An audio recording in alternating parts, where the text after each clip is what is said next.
As a new year begins, let's take a look at what's ahead for the European Space Agency in 2026. Early in the year, ESA astronaut Sophie Adenau will launch to the International Space Station for her first space mission, Epsilon. During her mission, Sophie will carry out scientific research, test new technologies, and support long-duration exploration in microgravity.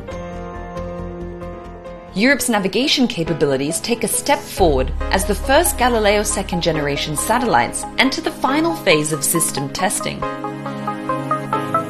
This new generation is designed to deliver higher accuracy and improved resilience. At the same time, the first satellites of the Celeste constellation will lift off from New Zealand, beginning tests of a future low Earth orbit navigation system designed to complement Galileo. Artemis II will be the first crewed mission of NASA's Artemis program, carrying astronauts on a journey around the Moon. For 10 days, 4 astronauts will fly aboard the Ariane spacecraft, powered in deep space by the European Service Module, which provides propulsion, electricity, and life support resources for the crew. They will travel past the far side of the Moon and return to Earth, marking the first time humans have ventured beyond low Earth orbit in more than 50 years. The SMILE mission will launch on Vega C to study how activity from the Sun affects Earth. Using X-ray and UV cameras, SMILE will show how streams of charged particles from the Sun interact with Earth's magnetic shield. Its discoveries will improve our understanding of the solar wind and space weather, helping protect satellites, astronauts in orbit, and critical infrastructure here on Earth. Euclid will deliver new datasets. First, a detailed view of the Milky Way's inner bulge region, and later, the first wide-area survey of the universe.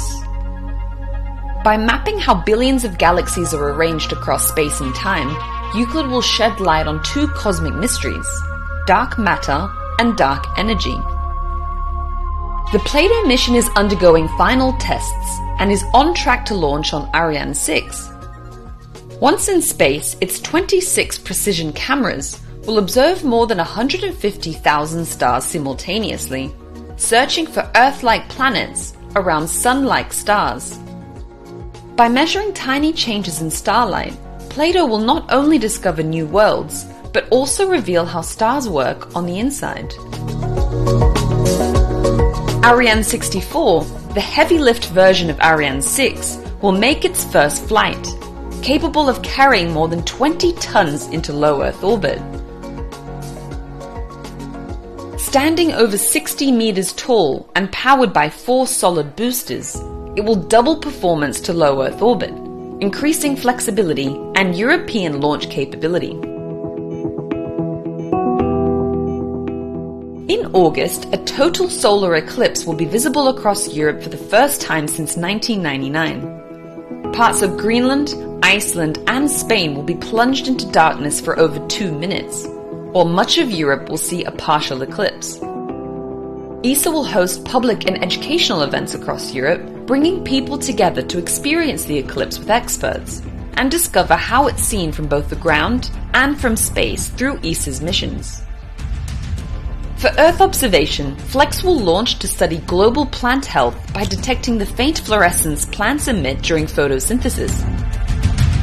This will give us insights into plant stress and how photosynthesis affects the carbon and water cycles.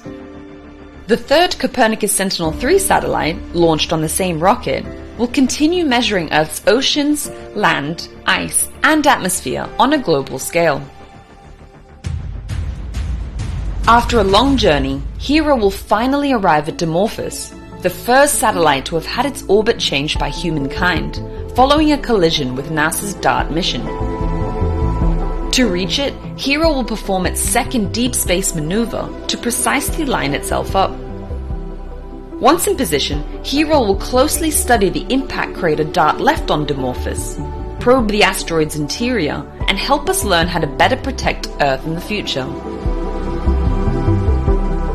In 2026, ESA will move forward with European resilience from space, strengthening Europe's security and crisis response. Work will begin on accelerating Earth observation services, preparing navigation systems, and evolving secure connectivity, in close cooperation with the European Union and defence partners. After 8 years of interplanetary travel, Bepi Colombo will finally reach Mercury. Its 2 spacecraft will separate and enter orbit to begin their main science mission. Together, they will study Mercury's surface, interior, and extreme magnetic environment in unprecedented detail. In 2026, ESA will continue to deepen its international partnerships, ensuring Europe remains a leading and trusted partner in global space exploration. From Earth to the farthest reaches of the solar system, 2026 marks a year of firsts, continuing to shape the future of space.